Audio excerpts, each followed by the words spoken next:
So, storytelling to support leadership communications has been around for a while now. And whilst it's often seen as an effective way of getting our message across, what does it actually mean to be a great storyteller? And how does it work on a practical level in a business? So, it could be that you're just trying to help your leaders communicate the strategic priorities for the coming year, or you just want your own HR communications to have a bit more impact. In this episode, we're going to really break it down for you. And to help me do that is someone who is fairly uniquely, I think, has straddled the world of leadership and engagement and actual proper storytelling, as in a proper novelist. So someone who really knows what he's talking about. Welcome, Simon Wright. Oh, Lucy, thank you so much. I'm very happy to be here, but as Keith Richards once said, I'm happy to be anywhere these days. So thank you for having me. It's a real pleasure. Now, we should confess, we do know each other and we do see each other socially. So we'll try and keep the bants out of the conversation, try and keep it professional. Although I should point out that the last time I saw you, we were bopping away to Human League in Kew Gardens, which was pretty cool. I should point out it was you that dragged me down the front. Yeah. What a great night. Okay, let's get into it. And I just want to talk about you first of all, because it's not a typical CV, is it? You know, you've had careers in large corporations, you've worked on a consultancy basis, and you are a published novelist. You've recently completed the Tread Scarf trilogy. Just take us a bit through that journey. Were you always a frustrated novelist and had to do the corporate stuff to pay the mortgage, or was this something that kind of came in later life? Or how did you become a novelist from being a corporate animal? So good questions. I'm not sure if I'm honest, I'm not sure I wholly know the answer to it. I do believe that we all are budding novelists. We all have a story that, not just a story to tell, but a story that at some level we want to impart. For me, I cut my teeth on customer service management and leadership in British Airways. I spent 13 years there. I was lucky to be there when they were rightfully referred to as the world's favorite airline, and they were investing in the greatest minds in the world, and we got exposed to all of that thinking, Harvard Business School, you name it, everywhere. And so I learned a lot there, mainly about customer service leadership, both in the terminals at Heathrow and then later working within HR and within learning and development and running large-scale change programs, which BA became really well known for. And then at some point, I decided I wanted to try and look at this from a different angle, maybe a more creative angle. So I jumped ship and went to work for an agency, one of the agencies that had been supporting us on the change programs. And I then moved from one agency to another, really enjoying it. I hadn't realised that you'd gone from working with that agency and employing that agency to then actually being poached. I hadn't realised that's how you made the transition. I mean, you can imagine that was a bit of a tricky moment, I think. But what it did do is it immediately gave me an opportunity, I think, to flex a more creative muscle, which I'd always tried to do in BA, but within certain limitations, I guess. And so I did start telling stories more in that context. We would create small videos for organizations that were designed to inspire over 3 or 4 minutes, and lots of other ways were sometimes written stories as well. And I did that for a whole bunch of years with various agencies, and then a whole bunch more years on my own, I think. And that's certainly when our paths crossed. We did some work together. But increasingly, I found myself thinking, what excites me most is the opportunity to turn a blank sheet into something. And I think if you go to friends that knew me back in British Airways days, they would say, yeah, he did always hanker to write in some way, shape, or form. And you're absolutely right. The reason why I didn't was because I felt I needed to pay the bills. And whereas a lot of writers can kind of come home from a long day's work and then sit and pound away at the typewriter for 3 or 4 hours, I never felt I could get my mind into it. So I needed to create the space to be able to properly take a run at it, and that's what I've been Yeah. doing for the last couple of years. And do you find writing difficult? Is it something that you have to kind of sit and work at, or do you work on the basis of you're suddenly inspired and it just kind of comes pouring out of you? I don't think it's ever that. But yeah, no, I mean, good days and bad days, Lucy. So on a good day, I mean, I still treat it very much as a job. So, I turn up every morning to it. And on a good day, I'll still be writing well into the evening because the idea is coming and coming, and I just want to chase it and keep going with it. And then other days, I'll just stare out of this window that I'm looking at and search for inspiration and write a whole paragraph that I later delete. So yeah, it's good days and bad days, but actually even the bad days I quite like because I'm wrestling with it and I enjoy Yeah. the wrestling. It's kind Yeah. of fun. Well, we'll no doubt pick up on the books later on, but I kind of want to Sure. root this, obviously, for our listeners in the art of the practical. Many of them who will be listening will be HR professionals, some business leaders who don't have responsibility for HR, but they do for their people. But they'll be working in environments where they might be thinking, yes, storytelling is not something that we do. They might be engineers, or they were working with scientists or manufacturing organizations. And Sure. I really want us to kind of reflect on where this could work in real life environments that most people who will be listening to this will be at. So let's get into storytelling as a means of communication. I kind of just want to kick off with real basics. What do you mean by storytelling? What is storytelling? Okay, so I think the first main point I want to make, and probably the last point I'll want to make, is the biggest revelation I ever had was that storytelling is a communication that involves both a storyteller and a receiver, a listener, a viewer, a reader. And without that, it's not really storytelling. It's just doodling. There's a relationship in play here. And I think particularly organizationally, once we understand that storytelling is in the hands of those that are receiving it as much as the teller, then we start to get the very nature of it. Sure, it's about bringing messages to life and making a connection that will trigger activity and action and specific outcomes that we're looking for. But I'm most interested in how it makes the receiver feel, the listener, the viewer, the reader. For me, stories remind us that we're not alone. What they do is they talk to us in a way that says, I get that. I feel that. I've had that. I've experienced that. I understand that point. And that connection makes us feel less alone and makes us want to be part of what is being told. It's right back to campfire stuff, isn't it? Yeah. This what we're doing now, this is today's campfire. But forever, since we learned to communicate, we gathered and we told stories to connect. I mean, at the very least, stories enrich our lives. And that's a pretty good thing to be doing, isn't it? I'm very interested by this idea that storytelling is not one way, but is very much a kind of, connected experience, a mutual experience. And I think for many leaders or HR professionals, they know they've got to convey some messaging.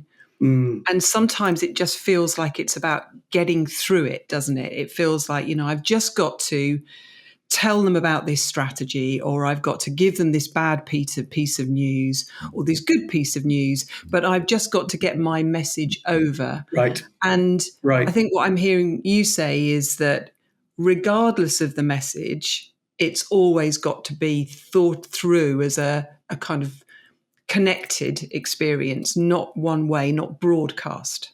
I absolutely agree with that. I think obviously we're trying to. There's always some transfer of ownership going on.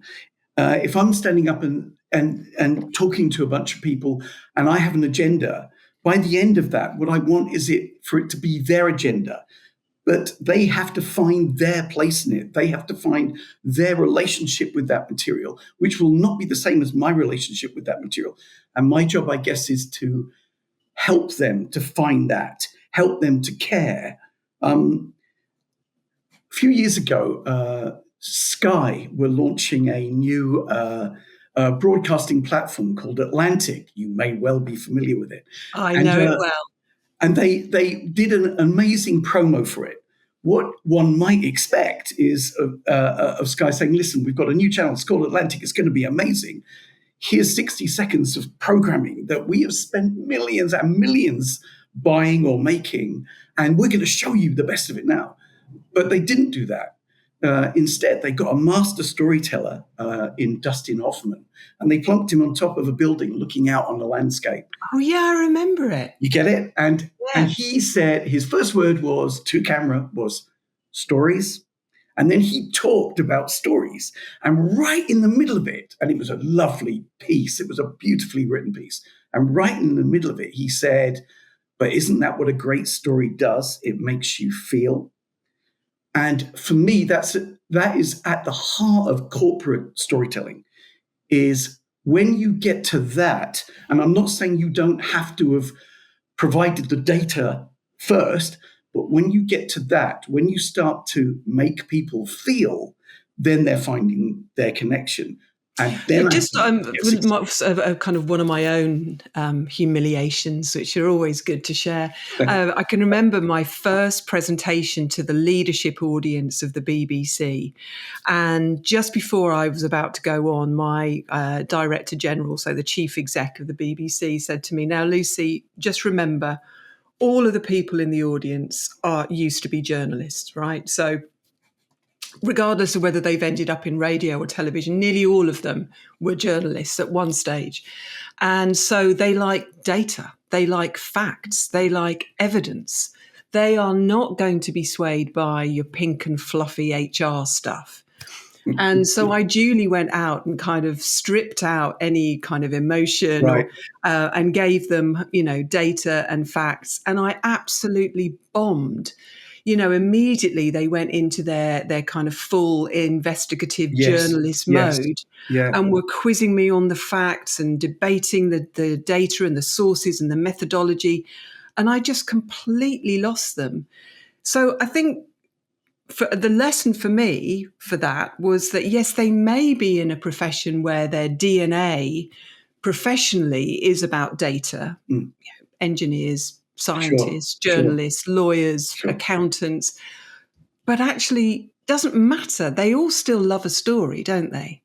And so it's particularly interesting about the assumptions we make about our audience, isn't it? And I think maybe I'm going to slightly divert here for a moment.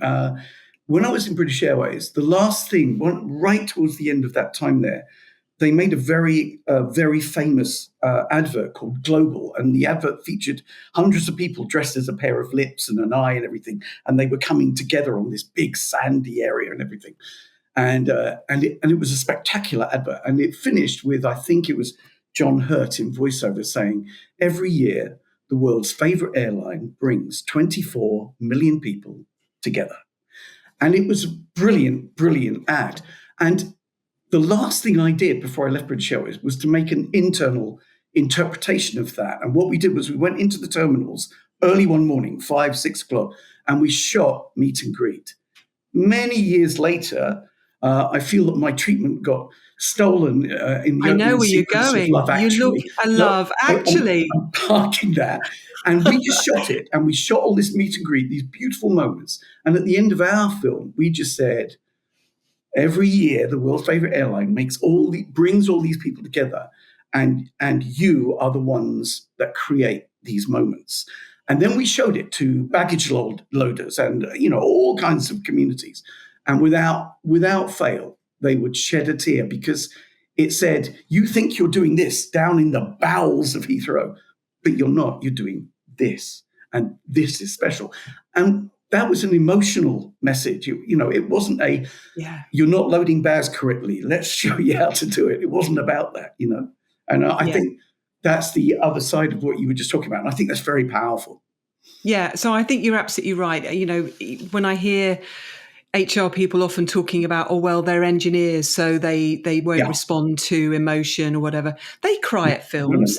They laugh at jokes. They are completely capable. And I think there's a risk, isn't there, that we make assumptions and tailor our message in the wrong way, which is, well, the DNA of their profession is logic, analysis, data. Therefore, that's what they're going to respond to on a human level. And of course, what we're trying to get people to do is to act in some way, isn't it? It could be that we're trying to improve performance or quality or save money or collaborate with each other or whatever it is we're trying to do. We're trying to get them to do something. And I think what I'm hearing you say is that they've got to feel something before they want to do it.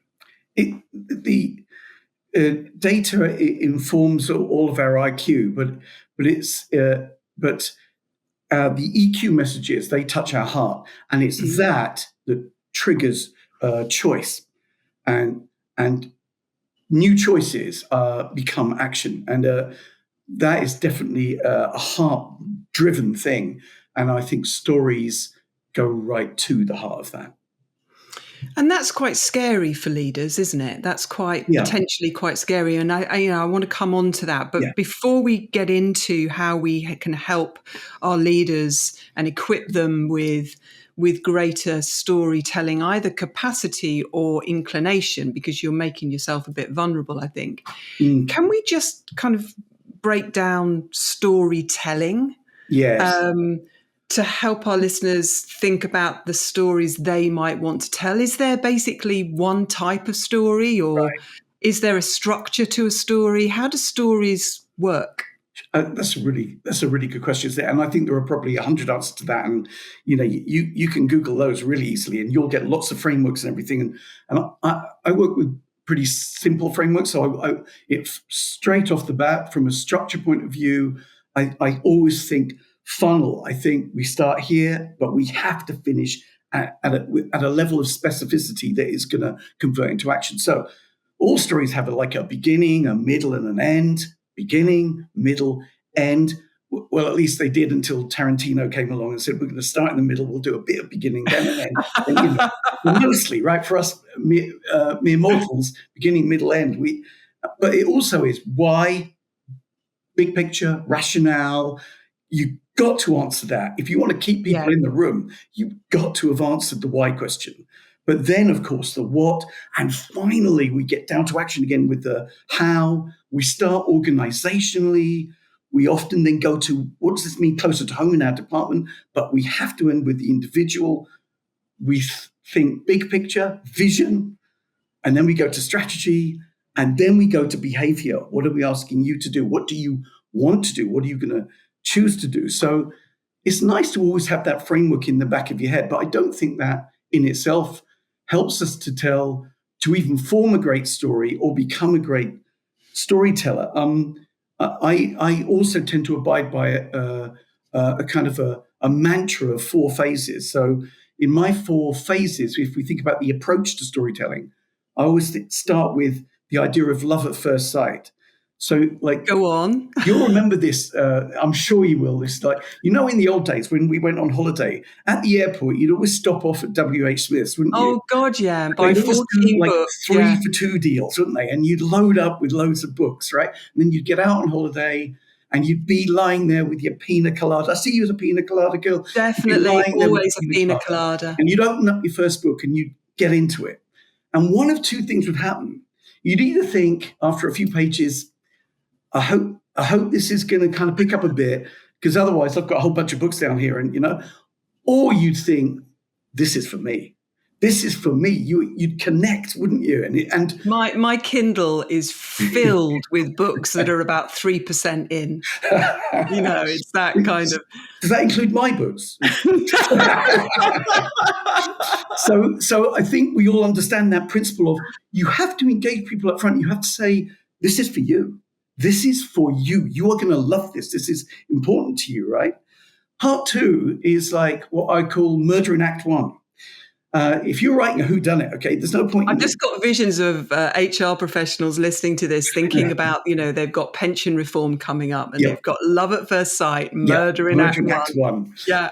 And if love at first sight is, I've got to engage my people, I've got to send a message to them saying, this is something you're going to be interested in. Then murder in act one, well, like when you come back from holiday, right? And you say to your friends, I read this amazing book on holiday. What's the first question they ask you? What's it about? What's it about? They don't say, really, where is it set? What was the cover like? They say, what's it about? Because that's what we want to know. So murder in act one is headlines. It's like, these are the headlines that you need to know. This is what we're talking about. Then, of course, you have part three, which is the plot thickens. This is the twists and turns. This is the detail, hopefully, that makes us lean in, that makes us care, that makes us want to interrogate. And then finally, of course, you have happy ever after. Now, I don't think all stories end happily. I don't think all great stories end happily or need to end happily. But I do think that we seek resolution. We want to understand, and in organization, this means I need to understand what's being asked of me. I need to understand what happens next. What happens next? And I think that if we can get people to that point, now we're starting to transfer the story. Because the interesting thing is, at this point, I think people are engaging with the storyteller. They are identifying with the storyteller. You earlier reminded me of a story where I was working with a large healthcare organization with a strong clinical bias, owned hospitals and stuff. And we developed a big story on a new strategy. And we then worked up a launch campaign, which involved going into cinemas, great storytelling environments, bespoke storytelling environments, where we would get a number of senior players to talk a bit about the new strategy and what it meant to them. And I remember I did a load of coaching with each of we did a morning session, and then we repeated in the afternoon because there was a certain capacity to the cinema. And but it was the same players for both. And I spent a lot of time with each of the key players trying to examine their relationship with the story and how they could impart it in a way where people would start to care themselves. And I remember being told about one particular clinical director, and everyone said to me, you're going to have trouble with her. She's hard. She's difficult. And she was brilliant. She got it. She understood what I was suggesting, the idea of finding your place in this. And she spoke about why healthcare was so important to her. She spoke about her daughter and her role in healthcare. She spoke about her grandfather, who was a medic in World War I. And the more she spoke about those things, the more people leaned in and got it. And everyone else then followed suit, except the CEO, who we never did a session together. Every time he said, look, I've got my PowerPoint deck. I'm going to do that. Oh. And he did that. And he watched everyone else doing something markedly different. And in the afternoon, he changed. And he told a story about why he was leading this healthcare company. And it blew people away. And it was quite emotional to watch, as these very senior people that we often think of as operating at a stratospheric, almost non-human level, became overwhelmingly human. And I think we each have that capacity, Lucy, to share that. You said earlier, maybe you have to make yourself a bit vulnerable, you said. I love that, because I think you can show vulnerability without being weak. But I think often in organizations... Completely. I think, the most confident leaders I've ever worked with are the ones who can show vulnerability, humility, that they just are so comfortable with it that immediately you connect with them. But it's the confident ones who are most comfortable with it. And I think that at the heart of that, and maybe one of the key words of this discussion is authenticity, which by definition is different for each of us, right? We each have our own authentic self. And the degree to which we come to understand that, and I guess I'm straying into EQ territory now, come to understand that and are then prepared to share that makes life really interesting. I should just say, I remember I was talking to the HR director of Discovery, and she was talking about how prior to lockdown, the default communication mechanism was the town hall, and the chief exec would stand up and do the town hall, and it was heavily scripted and lots of information and PowerPoints and scripts and all of that. And then, of course, lockdown sort of drove a truck through that. And there's the chief exec doing a Zoom call, the kids are running in, the cat's walking over the desk. He's talking about how he's put on weight during lockdown. But she said it humanized him and connected him to his team and to the wider organization in a way that those formal, slick town halls had never done. And I think, we're often in HR asked to produce these scripts for managers because we can't possibly trust them to, communicate the messages themselves. And so we write it all for them. And then you see these poor people trying to deliver it with a bit of emotion or a bit of feeling or a bit of, kind of energy. There is no energy there when they're just reading someone else's script. Yes, because it is someone else's words by definition. Exactly. Yeah. Can you share, you gave the example of the healthcare company there, really powerful.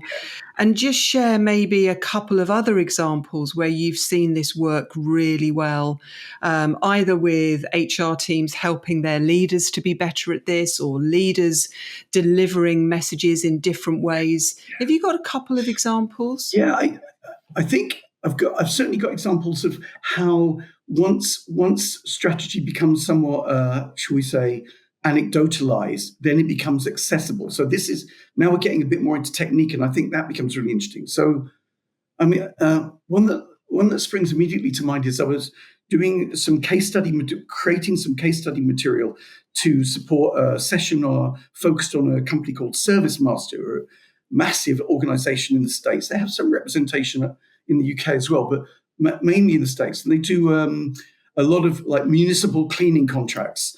Hotels, government buildings, hospitals, banks, blah, blah, blah. And they've done some extraordinary work, ServiceMaster, and have a fascinating philosophy and ethos. Like there's a ServiceMaster S-stroke, which is a specific way to use a mop. And it's and they've got control of that, of how that's used. You can't use the mop the way they do it. And so you can see that the eye for detail there straight away. And I wanted to capture some of that, and I wanted to create a video as a kind of kickoff for a session that I would then be teaching. And so I got introduced to a lady called Maria, who's a cleaner in one of the hospitals where they had a contract, and we followed her around. We did lots of filming, and then we needed to do some quick top and tailing. So I explained to her English wasn't her first language, but her English was sure as hell a lot better than my Mexican. So we decided to do it in English. So I explained to her what I was going to do, and I said, "Listen, I'm going to ask you what you do, and here's the answer." I gave her her own answer, which I do this, I do that, list all the, or I clean toilets, I wash walls, I clean floors. So great, good to go. Roll cameras, action. So Maria, perhaps we could start with you just describing a bit of what it is you actually do. And without missing a beat, Maria said, "I help doctors save lives." Yeah. And I went, to my eternal discredit, I went, cut, no. That's not what you do, Maria. You use the mop. It was passed me by. And I'm like, oh, no. And it was only later, of course, as I reflected. So I thought, oh, wow. So I think we can be a bit skeptical, a bit cynical even about that response, right? It kind of sits with the apocryphal cleaner at NASA, doesn't it? That helps put men on. Yeah. But I watched this woman say this, and it was core for her. It was at the center of someone working on minimum wage, It was doing fundamental duties, cleaning toilets, and somehow she had found she was hardwired to the higher purpose of this organization. A story had been told to her in a way that she could find her connection to it. So you've got that at one level, real connection around purpose. Then at another level, I remember sitting in. I could share loads of other examples where I completely made a mess of things, but I'm not going to do that. This is one where I was just spectating. I was sitting in on an induction with a McDonald's, and there was a whole bunch of young boys and girls who were being inducted into the McDonald's way, and I was really interested to see, in a franchise kind of business, how this worked. And there was a pivotal moment where the guy that was running the course lifted up this yellow carton and opened it up, and here was this perfect sort of Big Mac, unlike any Big Mac I've ever seen, but perfect. And he said, "So come on then, what's this worth?" And hands went up all over the place. It's $3.99, $4.99 as part of a meal, $5.49 if you go large. They had it all. They had all the numbers. They knew their stuff, yeah. Wow. And he went, "No," he said, "so this burger is worth around £21,500. And they're like, "What?" He said, on average, the average customer that comes into McDonald's over a lifetime will spend around £21,500 on Big Macs. And if you have a customer in front of you who is dissatisfied and says, "You know what? I'm going down the road to Burger King. I'm out of here. I will never darken your door again." It is not $3.99 walking out the door. It is £21,500 walking out the door. Now, this was an anecdote, but more than any other data on that day, this was the thing that the kids remembered. Yeah. And okay, this isn't so much about this kind of authentic sharing of self, but what it does do is it takes facts around customer retention, and we've all got plenty of data on that, and converted it into something that was memorable, that was accessible. That's really interesting. So it's not that data, facts, logic don't have any place in this, and it's all got to be about feelings and relationships and emotion. It's actually, how do you change that? Just as you were speaking, I was reminded, I've just come back from a trip in where we went on one of these tours of an old sort of Moorish fort in, from, I don't know, 200 BC or something. Wow. It's not my thing, really. I like a bit of history, but I like people-based history. I don't really like, here's the gun turret. It wouldn't be a gun turret in 200 BC. You can see I'm really at the limits of my understanding. But the way he did this tour guide, was to get us to imagine that we were soldiers trying to attack this impregnable fort. And so here's where the oil is going to be falling on you. Here's how you come, and you're blinded by the light because you're going from light to dark. And then suddenly, this is where the arrows were.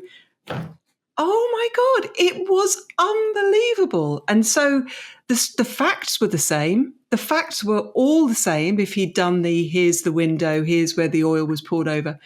But suddenly we were these soldiers. You were in it. We were these soldiers trying to attack this impregnable fort. And we were there with him on this journey. It was genius. You'd have loved it. Absolutely loved it. I wish I'd seen you in action there. A Moorish soldier. I'm seeing you in a whole new light. So let's start to wind things up a little bit and just kind of get, if listeners are kind of thinking, well, I like the sound of this. I think our communications could be more real, more authentic, more story-based. As I said, it could be that they're trying to help their leaders, or it could be that they're trying to, think about their own comms. Where do they go from here? What should they be thinking about? So I guess maybe there are some abiding principles that are useful to have in the back of your mind all the time. And I said at the beginning that this is one I'd want to come back to. And so maybe more than any other point, one I would want to emphasize is that at the heart of storytelling, we are shifting our focus from input to impact. If you think about it, mostly in the past, when people have been communicating, and you've alluded to it a number of times in this session, all the energy goes into the PowerPoint pack. All the energy goes into the data. All the energy goes into, what is it I want to say? Forget what you might want to hear. What is it I want to get across? What is it I want to impart? And if we change that and say, forget all that and get into what is the impact I want to have, I think that one principle changes everything. It changes the way we prepare, the way we speak, what we share, how vulnerable we make ourselves, and 100 other things. So for me, that would be an abiding principle. The second one would be a fundamentally ensuring a balance between, and we've alluded a lot to this, haven't we, between IQ-driven communication and EQ-driven communication. I said earlier, data satisfies the analytical part, but stories touch our hearts. So it's about, I don't think you can ignore, we've said, haven't we, you can't ignore the IQ stuff. It gets you in the room, and it keeps them in the room, but it doesn't seal the deal. I think, again, another key focus would be, we have to be true to ourselves. We have to find our own voice. We have to be authentic. When we are, people know. And when we aren't, then people will feel let down. And in extreme, people will feel betrayed. I mean, just look at the Salt Path debacle that's going on at the minute. The scale of betrayal that people may or may not be feeling following the Observer article, which may or may not be true, but at the minute we're seeing people reeling on it because that story touched people's hearts and it prompted action and all sorts of things. And now people are questioning that. Now, actually, you could make a case to say, well, the journey you're on is a good journey, so don't worry about that stuff. But that's not what people, they're going to say, no, I invested in that. So I think authenticity, we can't underestimate that. I love the phrase human interest story, right? Because surely every story is a human interest story, right?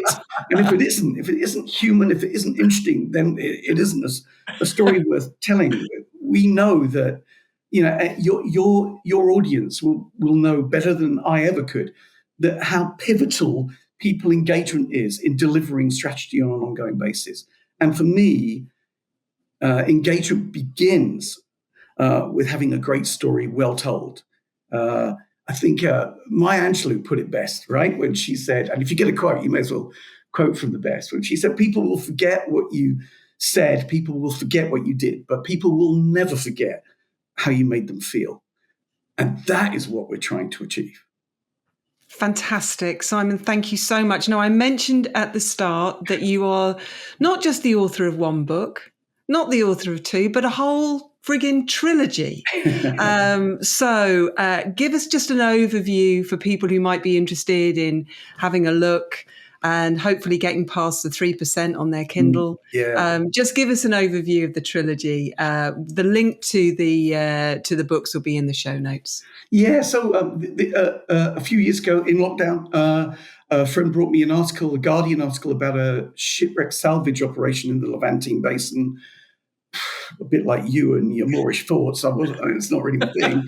And he said, I think there's a book in this, you should write it. And, anyway, to cut a long story short, so to speak, I ended up exploring the idea of why did this ship go down and what might be on it.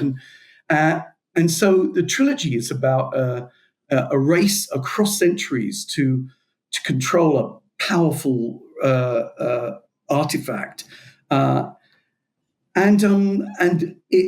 of the first book explores through the eyes of a young Muslim boy who is a stowaway on board the ship called the Colossus, which is the title of the book, what happens on that ship and why it goes down. And the other half is the modern day salvage operation to bring that ship up and maybe recover something incredibly powerful. And then across the trilogy, we explore an ongoing journey for both Emir, our young Muslim boy in 1630, and Daniel, our somewhat broken professor in 2012, 2014.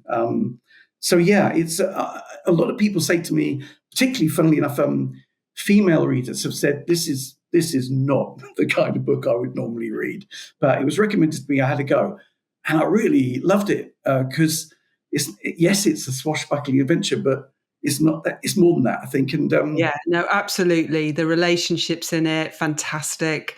So yeah, I mean, it had everything that I didn't want, which is time travel kind of stuff. That whole several different centuries and shipwrecks and salvage operations. I mean, it's just like, really? But I loved it. I absolutely loved it. And I've loved this. So thank you so much for joining us. And where can people get hold of you if they want to connect with you? Okay, so may as well go to my website, simonwrightbooks.com. That's probably the easiest place. And if you're interested in the book, just go onto your Amazon search bar and type in The Colossus Simon Wright, and there I am. Fantastic. Thank you. Thank you, Lucy. Hi, and thanks for watching. If you found it useful, make sure you subscribe and turn on notifications to get more videos like this.